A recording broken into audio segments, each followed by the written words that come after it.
We'd like to welcome you to our current event and weekly Bible study for October 9th, 2011. And today, before we get started, just a little Bible study before we get into the main body of the teaching. Verse from Hebrews 5:13 and 14. For everyone that useth milk is unskillful in the word of righteousness, for he is a babe. But strong meat belongeth to them that are of full age, even those who by reason of use have their senses exercised to discern both good and evil. So that's a very important point regarding the day and times we're living in, the most deceptive times the world, as the Bible predicted, will ever know. The times when evil men and seducers are going to wax worse and worse, deceiving and being deceived. And if it were possible, Satan's minions, shall deceive the very elect, according to Matthew 24:24. So, strong meat belongeth to them that are of full age. And this would be, milk would be, if you were in a church and all you ever heard was a flowery sermonette type of thing, maybe that type of thing, they're being fed milk. Whereas strong meat, going into the deeper things of the Word of God, strong meat belongeth to them that are of full age. And then this is another attribute of somebody that is used to being exposed to strong meat, which would be even those who by reason of use have their senses exercised to discern both good and evil. So we're supposed to have our senses exercised to discern both good and evil, which is a lot of what we get into on a weekly basis here. That obviously a lot of the other 501c3 corporate church settings, you're not going to get that. Not all, but obviously the vast majority of them. And we need to have our senses exercised to discern both good and evil. It is a good thing. And a lot of people would say, "Oh, well, now you're judging." We need to judge between good and evil. That's a necessary thing. That is a good thing. Okay. We don't want to use hypocritical judgment, which is where Jesus said, "Judge not, lest ye be judged," when you have a beam in your own eye and you're judging the speck in your brother's. Jesus goes on to say, remove the beam in your own eye so that you can judge the speck in your brother. So, it's just a good point to think about. Zephaniah 2:1-3 says, "Gather yourselves together, yea, gather together, O nation not desired," which would really be pretty much representative, I believe, of America as a whole, and a lot of other nations as well. O nation not desired, before the decree bring forth, before the day pass as the chaff, before the fierce anger of the Lord come upon you, before the day of the Lord's anger come upon you, which it is coming. You can't have 50+ million aborted babies in a land, and that's just been since Roe versus Wade, and who knows how many others have taken place in the form of the morning after pill, or the subject we got into last week, even with contraception. Certain types of contraception actually induce or cause are what they call abortifactive, which that's no different in God's eyes as far as it's a life being snuffed out in the womb. It's the same thing that happens in an abortion. It's just at an earlier stage typically. So who knows? It could be billions upon billions upon billions, and in a sense that's innocent blood crying out from the land. That's what defiles the land. The things that God talks about defiling the land. Iniquity and sin does to a certain extent, but there's certain things that really are specifically mentioned that defile the land. And when the homosexuals and the sodomites and that type of thing come to pass, that's something that also defiles the land in a very, very heavy way, and also child sacrifice, killing of innocent babies. So the fierce anger of the Lord has to come at some point. Judgment of this sin has to come to America at some point. It's just a matter of time. Then it goes on to say, "Seek ye the Lord, all ye meek of the earth." Now, meek doesn't mean weak. Okay? Moses was described as the meekest man on earth, but he had, obviously he had a temper, and that doesn't make it right. I'm saying have a temper, but it wasn't like he was a weak guy. Meek before the Lord, meek and humble before God. His presence is, I believe, what they're really in reference to here. Do you know your place? Do you know your standing in relation to the Lord Jesus Christ and God the Father Almighty? Okay, are you going to go to him proudly and with your chest pushed out and, I'm such a great super Christian, or are you going to go to him in meekness? So seek ye the Lord, all ye meek of the earth, which have wrought his judgment. See, his judgment is a good thing. Wrought his judgment. They've actually done God's judgment.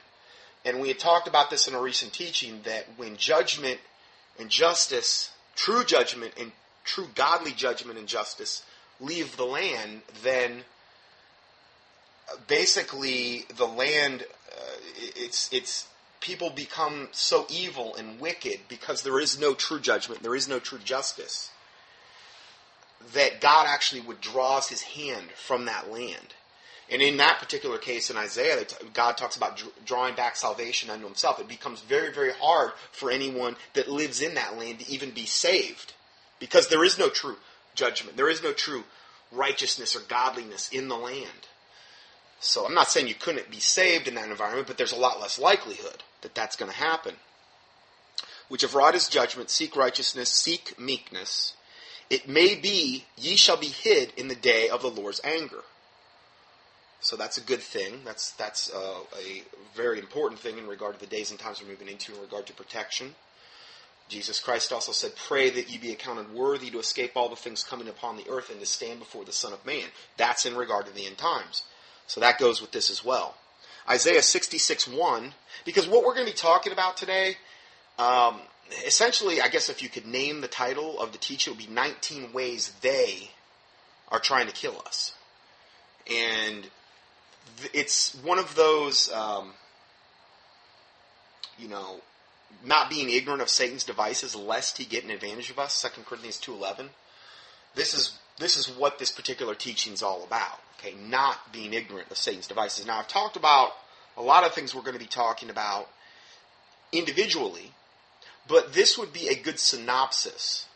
I'm not going to go into great depth on every single subject, but I'm going to give you a good synopsis of a ton of the ways, and I think it would be a good tool to be able to put in front of somebody that was skeptical about, it's really not that bad. They're really not trying to do this. Oh, yes, they are. It is that bad. In fact, it's worse than we can possibly ever really imagine or fully comprehend, even with the teaching today that you'll see. But I think in totality, when you present this information in totality as one cohesive unit, it becomes a lot more overwhelming, convincingly, than if I just maybe got into one thing, one little point I'm talking about. But when you really see it all together, the big picture comes into view, I believe, much more clearly and concisely. So let's go further. Isaiah 66:1, thus saith the Lord, the heaven is my throne, and the earth is my footstool. Where is the house that ye build unto me? And where is the place of my rest? For all those things hath mine hand made, and all those things have been, saith the Lord. But to this man will I look. Now this is God speaking. To this man will I look, even to him that is of a poor and of a contrite spirit, and trembleth at my word. That poor and contrite is basically synonymous also with meek. They're almost interchangeable. A poor and a contrite spirit doesn't mean it's a poor spirit. It's a contrite. It's a meek. It's before the Lord. Okay, and trembleth at my word. Well, that implies fear of the Lord, which will also, a byproduct of fear of the Lord, is meekness, is contriteness before God. So they all go hand in hand. Next verse. Yea, they have chosen their own ways, their soul delighteth in their abominations. This is actually Isaiah 66, 3 through 5. Yea, they have chosen their own ways, their soul delighteth in their abominations. This is a pretty good example of, I would just say, modern day America for the most part. I will also choose their delusions. Now, could this have any interplay or parallel to 2 Thessalonians chapter 2, where it says, and for this cause, and this is regarding, 2 Thessalonians chapter 2 is regarding the time of the falling away of the church, and it says it right in verse 3, okay, the falling away of the church, and the wicked one being revealed. So that's the exact time that we're basically we're in the time of falling away of the church. And then that wicked, capital W, the Antichrist, being revealed. So we're in the same time period. And then it goes on in 2 Thessalonians chapter 2 to say, and for this cause God shall send no strong delusion. God's doing it. That they will believe a lie. That they might all be damned who received not the love of the truth, but had pleasure in unrighteousness.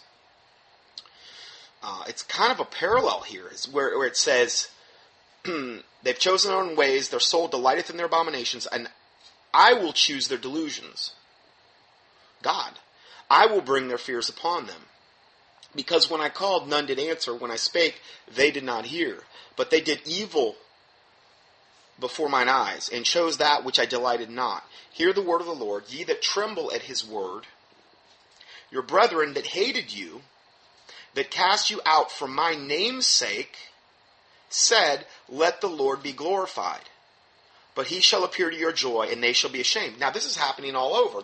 The biggest question I get from somebody that starts finding out this type of information, whether it's from my ministry or another ministry, because I don't want to say I've got a corner on the market regarding truth or anything like that, okay, is, well, I just found out, I've really been studying this, I found out this information about the apostasy of the church, and it's just now it's so obvious, and a lot of the topics that we get into that aren't really addressed or discussed or ignored in the modern day 501c3 corporate church for the most part.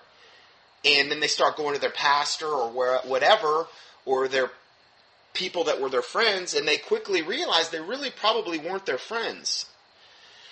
And when asked, when they ask their pastor or their friends in their church to disprove it, they can't disprove it. It doesn't happen. They'll say, well, this is causing division among the brethren. Well, it's better to be divided in truth than united in error. And that's a modern day picture-perfect example of the, let's say, modern day 501c3 corporate church that will be assimilated into the one world church of Antichrist. It's already a corporate entity. It's already part of the government system. It already has its right to exist via the government, through the government, by abiding by IRS guidelines. Its head, its creator, was the government. There's no Bible for that. There's none. You can't go in the New Testament and say, well, we were sanctioned from Caesar. Caesar gave us our right to exist. I serve King Jesus. That's it. He is the head. And anything with two heads is a monster. You can't have Jesus Christ as your head and Caesar as your head. Or, the IRS/government is your head and Jesus Christ is your head. And they could take away that 501c3 corporate status, whatever other status that you might have where you're under that. They can take it away and you're not going to be, in that sense, a church anymore. And unfortunately, that's just the day and time we're living in.